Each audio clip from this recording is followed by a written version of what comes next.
Hello students, we will continue the poem from stanza 20. The upcoming stanzas debate the relative worth of the events in man's life. And the conclusion is that the sum total of the events of man's life, both good and bad, measures one's worth in the eyes of God. The stanza 20 begins as, Enough now, if the right and good and infinite be named here, as thou call thy hand thine own, with knowledge absolute, subject to no dispute, from fools that crowded youth, nor let thee feel alone. Rabbi says that a person should wait old age and death, and he should not feel scared. If you have done right, good, and infinite in this life, and you are aware of the absolute knowledge, then you should not feel alone among the youth crowd that is subjected to foolish notions. Rabbi wants to say that the perception of ultimate truth in old age transcends the disputations of youth, the desperate convictions of confused thinkers, or the waggish values of the masses. On the contrary, knowledge of the right and good and infinite rests on intimations of immortality and those faint fancies or intuitions of something immeasurably greater, too often ignored by the vulgar people. So here Rabbi says that if a person knows right and good, कि अगर एक व्यक्ति जो है उसे अपने life में अच्छे के बारे में, सही के बारे में पता है, and he is aware of absolute knowledge about God, about spiritual truth, then he should not feel alone. तब उसे अपने आप को इस क्राउड के बीच में अकेला महसूस नहीं करना चाहिए. The crowd that is subjected to foolish notions. Be there for once and all, sweared great minds from small, announced to each his station in the past. Was I the world arranged? Were they my soul disdained? Right. Let ye speak the truth and give us peace at last. Rabbi further says that finally a person reaches at the place where great minds are distinguished from small minds. Every person is announced his position here according to his past deeds.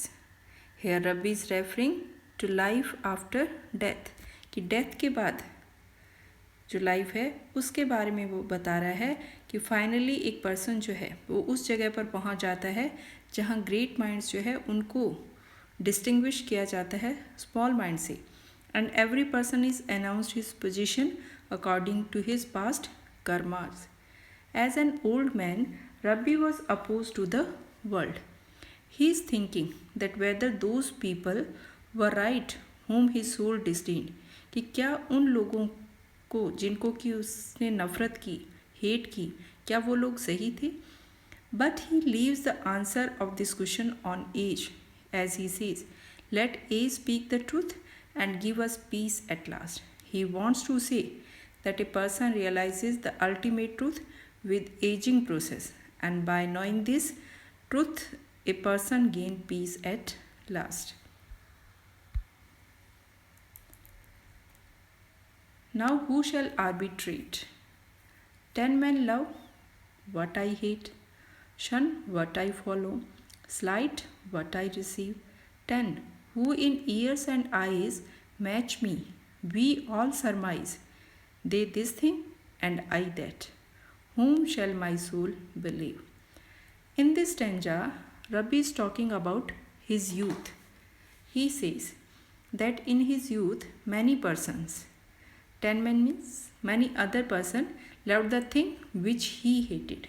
यानी जिस चीज़ को वो नफरत करता था, दूसरे 10 लोग उस चीज़ को पसंद करते थे. These people discarded the things which Rabbi followed. What is received by Rabbi is mean in the eyes of these people. There was no difference in the physical appearance of these people and Rabbi, as he says that these 10 people matched him in ears and eyes. They saw the same thing and listened the same thing, but even then their opinion was different from Rabbi, as he says, they this thing and I that. Here Rabbi interrogates in the first line of the stanza that who will judge about the right thing, कि क्या वो सही है या दूसरे 10 लोग जो उससे अलग सोचते हैं वो सही है, इसका जजमेंट कौन करेगा. And he also concludes the stanza by interrogating that whom shall my soul believe, कि मुझे किस पर विश्वास करना चाहिए. Not on the vulgar mass called work must sentence pass, things done that took the eye and had the prize, over which from level stand the low world laid its hand, found straightway to its mind could value in a trice. Rabbi further says that material achievement should not be termed as work. Vulgar masses here refers to material achievement of people. Moral judgment will be passed according to the work done by people. The things done that took the eye and had the prize separates the higher kind of people from the people having low standard. So here Rabbi is talking about morality. Morality, a sense of right and wrong, cannot truly exist. Whom is to deem anything acceptable or not when every individual's idea of what is or should be considered tolerable? Morality is largely a contrived notion of society. In order to feel like something good has been achieved, one must know how to measure when, on the opposite end of the spectrum, a negative action has been committed. In the poem, it is elucidated that no one man or group of men should be allowed to ability to judge others because there is no true standards to measure by. The only deserving judgment as conveyed in the poem is that passed by God, who is our creator. So here Rabbi is talking about the world, कि इस world में moralities जो है, that is most important thing, and nobody can give judgment except God. कि God हमारे जो creator है, he has the power, he has the ability to judge others or judge people.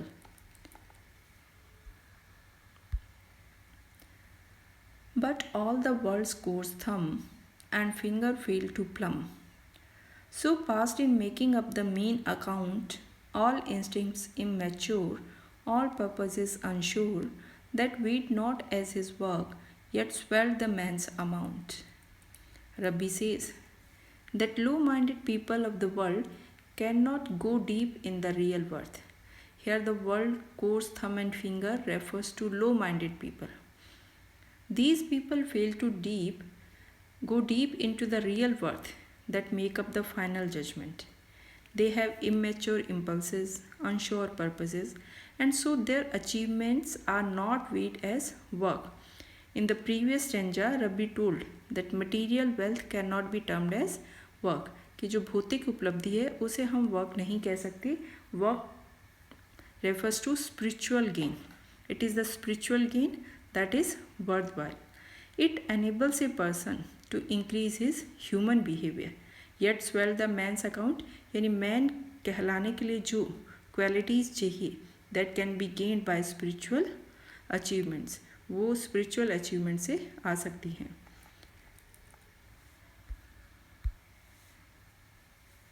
Stanza 25. Thoughts hardly to be packed into a narrow act, fancies that broke through language and escaped, all I could never be, all man ignored in me, this I was worth to God, whose will the picture shaped. It is at this point that the Rabbi begins to refute Omer's philosophy. He says that it is difficult to pack thoughts into narrow actions. Imaginations also came through language and escape. कि thought को pack करना possible नहीं है और imagination कल्पना जो है उसको भी बाउंड करना पॉसिबल नहीं है. All these things in him were ignored by men, but he thinks that he was worth to God who has shaped his life. दूसरे लोगों ने उसकी इमेजिनेशन को, उसके थॉट्स को इग्नोर किया, लेकिन रब्बी को लगता है कि गॉड जो है वो उसकी जो थॉट्स हैं, उसकी जो इमेजिनेशन है, उसकी वैल्यू करेंगे. Here Browning has used a biblical metaphor where God is referred as a potter and human beings are referred as pitcher. Stanza 26. Not that potter's wheel, that you should not that potter's wheel, that metaphor, and feel why time spins fast, why passive lies our clay. Thou, to whom fools propound, when the wine makes its round, since life fleets, all is change, the past gone, seize today. This stanza, stanza 26, further elaborates on the biblical metaphor of God as the divine potter who molds the clay of humans' spiritual nature on the spinning wheel of the world. Rabi says to not that potter's wheel. रब्बी यहाँ कह रहे हैं कि उस Potter के wheel को देखो. This wheel is the wheel of time. ये पहिया समय का पहिया है. Rabbi asks his audience to feel that why this wheel of time spins fast and why human remains passive. Man is advised by fools to enjoy life, as Rabbi says that fools say to men, since life fleets, all is change, the past gone, seize today. कि जो fools होते हैं वो आदमी को, human being को ये सलाह देते हैं, ये सजेस्ट करते हैं, when the wine makes its round, कि जब पार्टी चल रही है, दैट सिंस लाइफ फ्लीट्स, कि लाइफ जा रही है, all is change, the past gone, seize today, कि आज को एंजॉय करूँ. But under the divine fashioning of the struggling and striving human clay, humans are ultimately wrought into a heavenly life of spiritual perfection. Thus, human life in youth, age, and death has a providential purpose of attaining spiritual perfection. The last three lines of this stanza, of course, are directly opposed to Omer's drink and live for today philosophy.